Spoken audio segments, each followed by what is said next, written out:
Hello everyone. This is the first of the two lectures that I hope to present to you on sexuality and nudity in ancient Western Asia, also known as the ancient Near East or the Middle East, if you will. As I promised in the previous set of lectures, this second set will specifically focus on ancient Mesopotamia during the Bronze Age, particularly the second millennium BCE. As most of you probably know this geography, this historical geography that I'm referring to. It's covered by modern Middle East, especially Iraq, Syria, Turkey, and Iran, as well as the Levantine coast, Lebanon, Syria, Palestine. I will stay focused largely on the Iraqi portion of this landscape, particularly lower Mesopotamia in the southern alluvium on the Tigris and Euphrates valleys. And at this time, this region was occupied by quite wealthy urban centers like Ur, Nippur, Ashnuna, and Girsu and Sippar, and so on. It's a very urbanized landscape we're talking about, and we know this this time period and this landscape archaeologically quite well, thanks to the extensive archaeological excavations in the 19th and 20th centuries. Just to recap a little bit from the last set of lectures, in the first set, we looked at the Upper Paleolithic and Neolithic imagery, image making, particularly relating to the animal and human bodies, remember. So, and we discussed in Preston Miracle and Dushan Borit's article, the idea of this sort of human-animal divide was not very established in the pre-modern cultures, and we talked about these kind of alternative ontologies of the body in the context of Paleolithic and Neolithic societies. In this set of lectures, I'm going to turn to Western Asia, to Mesopotamia particularly, and talk about nakedness and nudity particularly. And the reading that you are doing in accompaniment of these video lectures is Zainab Bahrani's article, Hellenization of Ishtar, where she argues that Mesopotamian image of the female body, with its focus on the vulva, constructs femininity as the seductive object of desire. This is in sharp contrast to classical Greek visual culture of the later Mediterranean, and understanding this is actually methodologically a little problematic, and I will discuss some of those methodological problems in a little bit. So what we are doing in this set of lectures is we're going to be looking at particularly Middle Bronze and Late Bronze Age Mesopotamia, what is known as the Old Babylonian period in Mesopotamia, which will be the kind of really highlight of our work, and in especially between 2000 and 1600 BCE, and a little bit beyond, actually, with some examples in the second half of the second millennium as well. Starting around 2000 BC, we see an explosion of the production of a particular kind of popular imagery in the form of mold-made, mass-produced figurines or terracotta plaques that are small in size, and they're found all over the place in houses. What is really extraordinary is that these mold-made clay figurines and terracotta plaques are found in ordinary houses and in great quantities, and can be accurately counted as popular art or as part of an everyday material culture. many of these figurines and plaques focus on female sexuality, particularly, and also male in certain ones. Particularly the nude female body, the frontally depicted nude female body, with as a source of divine power, exuding a particular kind of sexual allure. As divine power is the subject matter of these figurines and terracotta plaques. These mass-produced visual images continue all the way into the Hellenistic period for really several centuries, and without interruption. And this kind of really, but the innovation, the emergence of this kind of really explosion of mass-produced imagery really is in the Old Babylonian period in the 2nd millennium BCE. Several of the figurines and plaques were associated with religious practices and magical rituals, especially as well. And this is sort of really very well known from texts. They're accompanied with incantations, particularly ritual sequences. Figurines were used often in performative ways or indexical ways, replacing the role of real humans, performing their function, either to give harm or do something good, like healing on a particular kind of person. And I'm showing you a set of these figurines that I will talk a little bit about in this sense. This kind of really frontally depicted nude figurine that is, they're holding their breasts and they have a particular kind of hairdo. We'll come back to this. However, a major methodological concern that I'd like to share with you with the help of Zeynep Bahrani's arguments within the article that you are reading. First of all, Bahrani argues that in the scholarship in Western Asia, sexuality is used as a tool or site of racial differentiation between Western and non-Western cultures, which is a product of Orientalism. So the long history of Orientalism that we understand from the 19th century, particularly, and early 20th century, really makes a very heavy impact on the way that we understand Western Asian cultures. In this case, and I'll come back to explain what that is. In the second argument, Zeynep Bahrani suggests that Western Asian art has been interpreted in conventional scholarship based on a set of criteria that assumes the superiority of classical Greek art as an ideal according to the political imperatives of classical Greece. This is something that we actually see in Kenneth Clark's argument from 1950s, that kind of really old-fashioned argument as well. And the third is really, then rather than accepting the Enlightenment idea of isolated cultures of Greece, Near East and Egypt and so on, the notions of the ideal bodily form seem to have emerged as a hybrid in each place and connected to the rest. Usually the conventional scholarship actually separates these civilizations or cultures, Near Eastern, Egyptian, classical Greek, and so on. But we know that there's so much interaction, so much exchange, and so much shared and hybridized kind of really forms of representation there is, and I'll discuss some examples of this. And so let's consider these arguments a little bit one by one.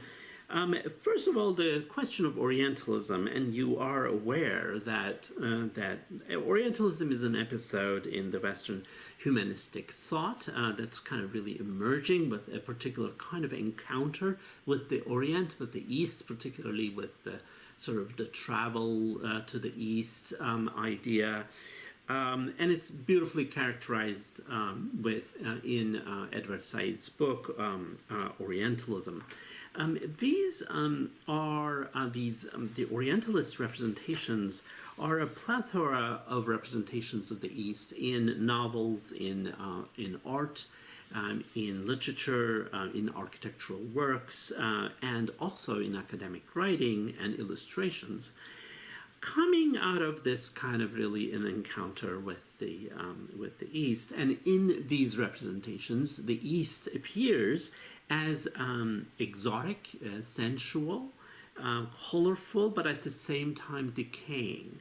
Often violent as a place of inertia and laziness, but also a ridiculous amount of excess of sexuality and eroticism. And so it's really imagined as a kind of a gendered otherness in that sense. And so if you look at a famous painting like this one, Jean-Léon Gérôme's Snake Charmer from 1879, we see this is especially kind of really, these aspects are especially really become very visible. An idle group of Middle Easterners watching a snake charmer. They're not doing anything productive. They're being lazy, sitting around completely, and also in a completely kind of unrealistic situation as the snake charmer boy, the boy who's putting the performance with the snake on is naked, and is an unrealistic sort of subject matter that is actually depicted with such realism. If you look at the architecture, the kind of the vividness of the image itself, so you really forget that you are sort of seeing this from outside. You become involved, and you become a voyeur. And so this colorful and exotic architecture in the painting, then you can realize that it's also decaying. It's also very old and falling apart. You can see some tiles falling down, some broken sort of floor mosaics you're actually seeing. So both sensual, colorful, exotic, but also in decay, right? And so this is perfect for a kind of a Western colonial perspective. When we look at Kenneth Clark's assertion that the nude is an art form invented by Greeks in the 5th century, we easily see this kind of a white supremacist highlighting of a classical art.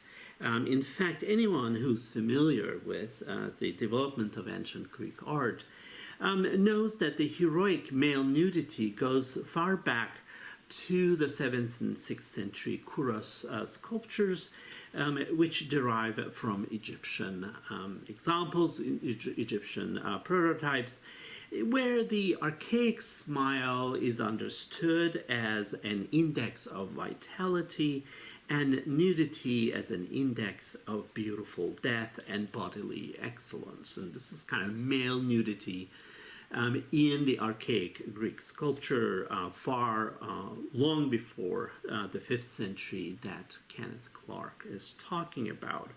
And this idea of the nudity as an index of beautiful death and bodily excellence is actually what I argued for, that is also present. The idea of nudity as a positive ideal also exists in prehistoric figurines. So the story of the statue of Aphrodite of Cnidus also reveals the complete absence of female nudity in classical Greece. It points that this is actually a feature of the Hellenistic East.